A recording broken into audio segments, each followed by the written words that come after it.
Hey, what's up, everybody? What's up? What's up? Welcome to another installment, another episode of Halftime FC. I'm your host Isaiah, and some interesting games around Europe yesterday and today. Yesterday, of course, in the Champions League, and today, of course, in the Europa League. Um, Kylian Mbappe stole the show 2 days ago, definitely. But if he did, then Erling Haaland definitely, he brought his own show, the Erling Haaland show. He was amazing. He was amazing against Sevilla. Dortmund picking up the win 3-2, and it was a great game, very entertaining to watch. I had Sevilla taking the win, and of course, it didn't play out like that. Dortmund, of course, are going back to the Signal Iduna Park with a 3-2 advantage, three away goals, after the first goal though, I thought Sevilla would kick on after Suso scored his somewhat. It was kind of miraculous, a miraculous goal, I'll say, because it took two deflections, one off Jude Bellingham, not crazy deflections, but just enough to get it through off Jude Bellingham, and then another deflection off Max Hummel's foot as he tried to get out the way. He obviously didn't have the time to. Ended up in the back of the net, and I thought Sevilla would definitely kick on after that, 100%. But for some reason, Sevilla began to drop back, and I think it was due to the they knew that Dortmund could hit them on a counterattack and really put some real pressure on them. Um, Sevilla still play that kind of pass around tiki taka kind of style, and not exactly tiki taka, but definitely more of like a passing on the ground kind of style that is kind of has been the staple of Spanish football for so many years. And Dortmund, they're more of a modern team with a lot of strength and pace. They can outrun you. They could win that second ball and really get on you, and I think Sevilla were immensely aware of that, and it affected their game. You could see it 100%. It affected their game. Dortmund were able to get a tying goal from Mahmoud Deun. An amazing strike from outside the box that I don't think anybody expected. It was a great goal. Gave Dortmund life in the game and really brought them back into it, and it allowed them to really get at Sevilla and keep getting at Sevilla. Eventually, Erling Haaland would get his two goals in the first half. The first goal, he'd run through the Sevilla defense, play a 1-2 inside the box, and I have to talk about Haaland's heart and desire, and the way he, once he was flicked on, it was truly a 50-50 with him and the goalkeeper. The keeper came out and he ran in, and he wanted it more. His desire is there. The passion is there when he plays, and you could see it. The guy is like, he's huge. He's a beast. He almost matched the size of the goalkeeper. Bono is not a small guy, and Alan knocked it right past him. Knocked it right past him, diving to the floor and really getting after it. Truly a great goal. Truly a great goal. I'm glad that Haaland and Mbappe are kicking on like this and really scoring goals in the Champions League and keeping that consistency in their play, because I believe that they are the next generation of those great goal scorers. I'm not going to say, the next Messi and Ronaldo, because there'll never be another Messi and Ronaldo. They're the next Haaland and Mbappe, and whoever else decides to join them in that category. But no, Haaland is amazing. His second goal, a totally different goal.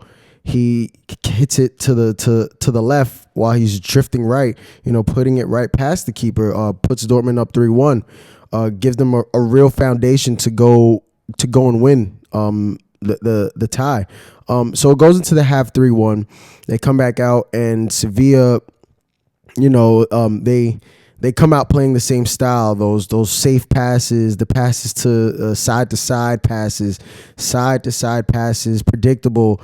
These the same kind of passes that got them in trouble in the first half when Dortmund were able to pick off, the pass that the one lazy pass out of those safe passes. They were able to pick those off and get out on those counterattacks. I felt bad for Yusuf and Nasri as well because he got subbed off, which, it did end up being the right decision. The manager brought on Luke de Jong, and but I don't think he got any touches in the first half. I don't think he touched the ball in the second half at all. They really didn't give him any service, and all acclaim to Dortmund. They did play defense very well, but I don't think that Sevilla really challenged them at all. Once Sevilla began kicking on, you could see that Dortmund had cracks defensively, which we all know they do. The Dortmund, their defending, their back line is really, it's subpar. They give up chances, they give up goals. They're leaky. They're very leaky. And once Sevilla began coming at them, they started to believe more. Luke de Jong ended up getting the second goal for Sevilla off of a free kick, and it was a great goal. I can't take anything away from it. A goal hit to the left side of the goal from the right. But I have to say it was really bad defending by Emre Can. He completely stops his run and gives Luke de Jong all the time in the world. Maybe he didn't believe that he would finish the goal. Maybe he doesn't know about Luke de Jong. Luke de Jong has scored some great goals for Sevilla. Referencing that the Europa League final with Inter Milan. Yeah, he scored some great goals for Sevilla. Definitely a talented striker, and he just lets him pick and choose his spot and gives him time. And you can't give strikers time. A decent striker, you can't give him time. And Luke de Jong is more than a decent striker. He's experienced. You can't give him that time to make up his mind and decide where he wants to put the ball, because more often than not, it's gonna end up in the back of the net. So Dortmund, however, go to the Signal Iduna Park up 3-2, 3 away goals, and I expect them to finish off. Sevilla. I do. Even though Sevilla, it did feel like they kind of figured out Dortmund at the end. They figured out they can get at them. I do expect Dortmund to finish them off, only because Dortmund have the pace and the athleticism to really throw Sevilla off their game. They do have the pace and athleticism to hit them on counterattacks and be effective in that way. And I think ultimately that's what modern football is. It's about pace. It's about strength. It's about having, those attributes. And I don't think Sevilla have enough of those attributes in their team. So yeah, I think Dortmund will go back to the Signal Iduna Park. I'm expecting 2-1 maybe, or even a 2-0. I'm expecting that. Yeah. So moving on, we move on to the next game in that Champions League day. We had Juventus taking on Porto, and Juve, I found them to be very poor on the day. Not really getting after it, not playing fast enough, not enough quickness in their play, and just falling asleep. The goal that they gave up in the beginning of the game when Bentancur tried to play the ball back to Szczesny, and Szczesny, tried to play the ball back out, and ultimately he got caught by Tamari, and gave up a really easy goal, a very easy goal in the second minute, and it definitely changed the game. Porto were able to drop back a little bit, but they still applied immense pressure on Juve, not making it comfortable for them, taking the ball from them, forcing Ronaldo out wide. They really were able to play their game, and, Pepe and Mbemba were amazing at the back in terms of providing that defensive support when Juve did get inside their box, stopping chances. There were a couple chances for Juve that were obviously missed. We went into the half 1-0, and coming back into the game for the second half, I expected a complete 180, not a 360. I expected a complete 180. I expected Juve to come out, play a little faster, really get at Porto, force the issue. But Juve still sleeping, gave up a goal to Musa Marega in the 16th second. Now they're down 2-0, and you can't fall asleep in the Champions League. I mean, any sport that you play, at any level of sports, whether you're a kid or a teenager playing in high school, whether you're playing, wherever you play, whatever you play, you can't fall asleep on opponents. It doesn't matter who they are. And Porto are a good side. They're a good Portuguese side. They have been a great Portuguese side historically. They are Champions League winners way back when. It's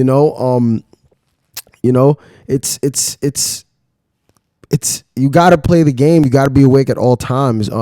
Juve, however, were able to get their goal back. They got their away goal, which gives them a lot of life. It gives Pirlo a lot of life because we know how much Juve has been aiming for the Champions League after having so much success winning the Scudetto in Serie A for so many years. I believe 9 years they've won it in a row, or 10. And they really want this Champions League after getting bounced out by Lyon last year. Juve really want this, and that goal by Federico Chiesa, that very late goal in the 82nd minute, I believe, it gives them that foundation that we can still salvage this, we can still do this. So they go back to Turin, they go back to Italy, and although I say Juve have a good chance to salvage their season, their Champions League season, I think Porto will win this. I think Porto will win this tie. I really do. I think there's one more goal in it for them. I think they see how they can pressure Juve, and I don't think Juve really, even though they got the goal, I don't think they really answered the question, if you know what I mean. They didn't answer Porto's question. I still believe Porto can still press them and force them into mistakes. So it's going to be tough. I take Porto. I think they'll win 1-0. And I think that Porto will go on, and I think Juve will unfortunately go home, and it'll be interesting what happens after that, because we saw what happened to Sarri when he lost the Champions League. We saw what happened to him. He, even after they won this, sacked, after losing to Lyon in the Champions League. So it'll be interesting to see what happens with Pirlo, because it seems like Pirlo has been given a lot of breaks. Juve now, they sit fourth in Serie A. And, I feel like if it was Sarri, they wouldn't give him all those breaks and give him so much chances. But, I'm not on the board at Juve, obviously. I don't know what's going on there. Let's see what happened. But that's my prediction for Porto versus Juve. I have Porto winning in Turin 1-0. That's my prediction. So moving on to the other European competition, the Europa League. So all Premier League teams, I say they didn't lose today, because there was one Premier League team that did tie. Tottenham, however, did win their game against Wolfsberger 4-1, with goals coming from Heung-min Son, Gareth Bale, Lucas Moura, and Carlos Vinicius. This was a good game. I feel like, especially for Gareth Bale, getting on the score sheet and getting an assist. His goal was really nice. He curved it. Classic Gareth Bale goal from the right side, curving into the left corner. Great goal. Just for him, just to score a goal, even just getting the start in the Europa League game against Wolfsberger, it was big for him. Also getting the assist to Heung-min Son, who had a great goal. Yeah, that'll do wonders for his confidence, and I feel like if he can translate, if Mourinho would give him a chance, to translate that success, that he had in this game into the next game in the Premier League, maybe we could see Tottenham play a little bit more expansive. We all know how Mourinho plays. He likes to hold on to 1-0 leads, 2-0 leads. But it hasn't been working for Tottenham in the Premier League. They've suffered because of it. I believe there was one game against Wolves where they scored within like the first 10 minutes, and like they're trying to hold on to a nil lead for the rest of the game. But you know, that's Mourinho's style. That's how he likes to play. But I believe that Tottenham have so much potential to do so much damage in the league. They could definitely do damage in this Europa League. And, Gareth Bale could be a big part of it if Mourinho plays him and uses him the right way. But that's aside from the point. The point is that Tottenham did win 4-1, and it was a great game for them, great game for everybody involved on the Tottenham side. Not a great game for Wolfsburger because their Europa League season is probably over. I would say it's over unless there's a massive breakdown on the Tottenham end, and they totally let their 4-1 lead slide, and Wolfsburger come back. I believe that there are more goals in it for Tottenham. I'm predicting a 3-0 smack in the second leg of this tie. That's my prediction for the next game. Moving on to Manchester United versus Real Sociedad. This game was an example of how deadly Manchester United can be on counterattacks. Bruno Fernandes getting the first goal in the first half. A great goal, which was a mistake. The goal was definitely a mistake on the Real Sociedad defenders' part. Three Sociedad defenders, getting onto Fernandes with the ball coming into the box. The ball truly should have been cleared. Three defenders around him. Definitely should have been clear. Bruno Fernandes was able. The defender actually flicks Fernandes on. He plays him on, and Fernandes gets his goal. But the second goal, Bruno was able to keep himself on side, and from a pass of Dan James, and he got another goal in the second half. But this game wasn't truly just done and dusted.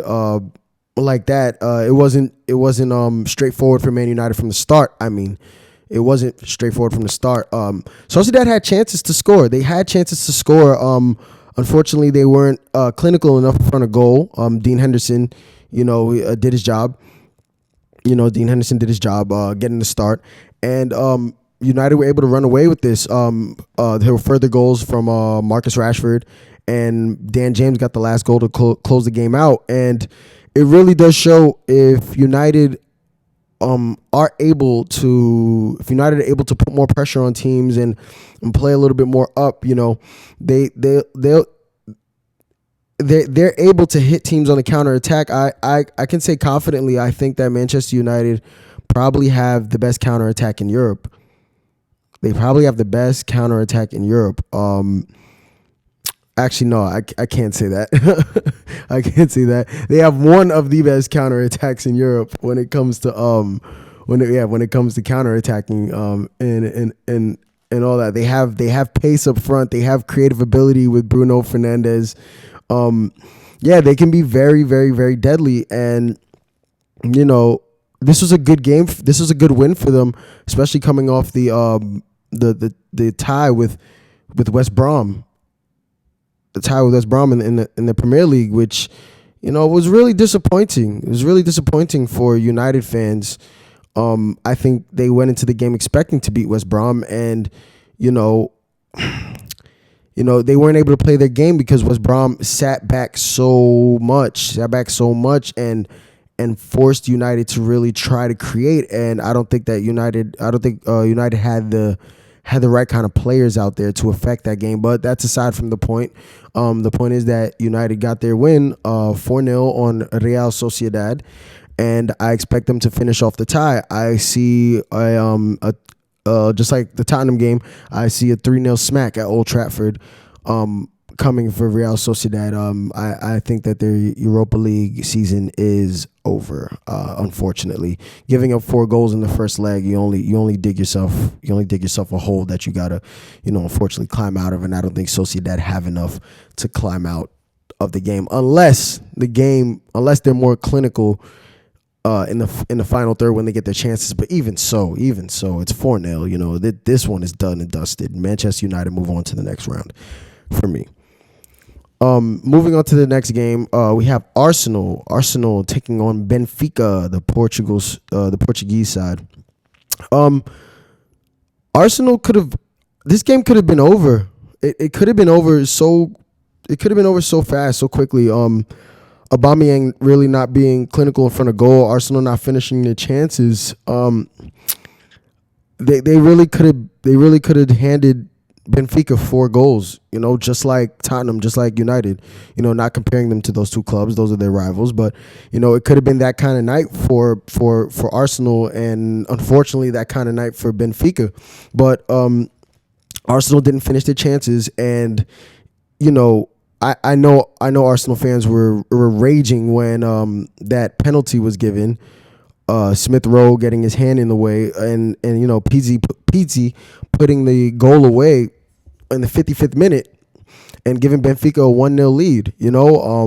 Because that wasn't really the way the game was going. That wasn't the run of the game. The run of the game was Arsenal having a lot of chances, and Arsenal having possession, and Arsenal doing their thing. But a great response from Arsenal, I have to say. A really great response from Arsenal. Getting a goal immediately back. Saka in the 57th minute, 2 minutes after the penalty, got a goal. And, I think that really lifted Arsenal, and really, it gives them that foundation, to go into the next game and really put a beating on Benfica, because if they get the same chances that they got this game against Benfica in the next leg, I think that Arsenal will put them away. I think they'll be clinical. I think Aubameyang will be more on form, which is weird because he had just scored a hat trick in the league, albeit against Leeds. Leeds allow you to get at them. But even so, Aubameyang scoring a hat trick. I believe it was his first hat trick in the Premier League, which is surprising because the guy is a serial goal scorer. That was his first hat trick, but. For the next game in Greece, I expect Arsenal. I expect a 3-1. I think Benfica will score. But I think Arsenal should be having a go, and they should do Benfica right. Give them 3-1. And move on to the next round. They're talented enough for it. They have the team for it. Saka. He's coming along very nicely. He got his 10th goal of the season for Arsenal. 10th Arsenal goal. He got his 10th Arsenal goal, not 10th goal of the season. 10th Arsenal goal. And I expect Arsenal to move on to the next round. That's it for the Europa League. Tomorrow we have an interesting mid-table match against we have Leeds against Wolves, and no, I think this is going to be a good one. We all know how Leeds play. Leeds are coming off a loss against Arsenal, and Wolves are coming off a win against Southampton. I'm expecting Leeds to win this game, though. I don't think there are enough goals in the Wolves side. They really struggle to score goals. That's been their struggle since Raul got that picked up that injury, that head injury against Arsenal. The David Luiz incident, and I think their goals in it for Leeds. I'd predict 4-2. I predict 4-2. I think Leeds are going to be too much for Wolves, and I think Leeds will overwhelm them. And I think Leeds will come away with the victory. Wolves really do need their striker back. They just picked up Willian Jose. Fabio Silva hasn't really found form yet in the Premier League. He's still, a talent, but he struggles to even hold the ball up. We saw that in his FA Cup match against Southampton, that, he really did struggle. They had to bring on Jose, and they had to, hopefully, he was able to. They had to bring on Jose in hopes that he would be able to, affect the game. But I think Leeds will come away with this one, and I look forward to watching the game. I think it's going to be very interesting. Hopefully, you guys watch it, and and then we could. I'll definitely be back, and we could talk about it. Well, I'll talk about it. But that's it for today. That's all I got. You guys, thanks for tuning in. Thanks for watching. I appreciate you guys. Like and subscribe if you like what I'm putting out. If you don't, it's all good. It's cool. You could still come back. Chat, I'm gonna find a way where I could get you guys to definitely talk to me, call in, because I want to hear what you guys have to say as well. But yeah, thanks for rocking with me. This is the beginning of a journey, and I'm just gonna see how far that this thing could go. It's really fun. It's exciting. I love football. I love talking about football. I think anybody that knows me knows that I love football. It's a great sport, an amazing sport. And I think it should be it should be spread across the world. Especially here in the U.S. So all right, guys, that's it for me. Peace. That's my spiel for today. All right, peace. Talk to you guys later.